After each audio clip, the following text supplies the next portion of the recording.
Hi, Philip Griffith with PSG Photo Solutions, and I'm here at our Photo Manager Conference in Boston. And this is Cheryl DiFrank.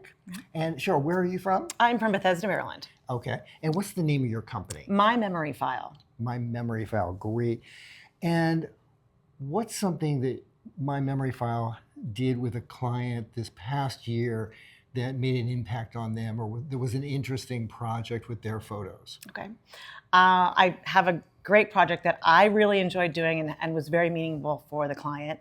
I had a client who had a very, very dear friend pass away from a long time illness, and it was her basically sister, very close friend. They had had a text chain, a text thread going for 10, 12 years. And you can imagine it was, thousands of texts, and including photos, including emojis, and so on.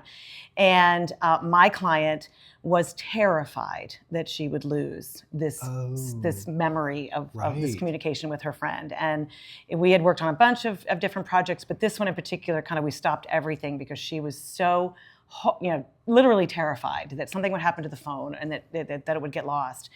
And so we decided to basically download the entire text thread and create what ended up being 8 volumes of 100-page books each. Wow. So 800 pages of her text threads. And we used a software that downloaded the text messages to look like the phone. So the pages themselves looked like what you would see on the phone, and with the emojis and with the photos. Obviously the videos were not, not live, but everything exactly as she saw it on the phone. And the client was so thrilled and so relieved. I mean, so much of what we do does provide so much relief for clients, whether it's photos or videos or any of our projects.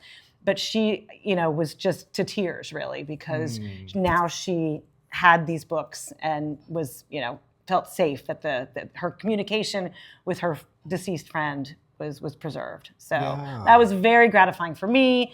It was a learning experience for me because I'd never done anything like that before, which is always fun to kind of learn how to do it. And I was kind of even excited to go try and, find other, friends or family with long text threads to do it. But that, as far as my client, that was a very, very gratifying project. Right. So very fun. And that just goes to show that technology changes and how we record our stories and pictures and whatnot changes. Right. And so, it's important to save those. Yeah. And that's why you should use your photos to tell your story so they will last for generations. And we'll see you next time with another photo manager. All right.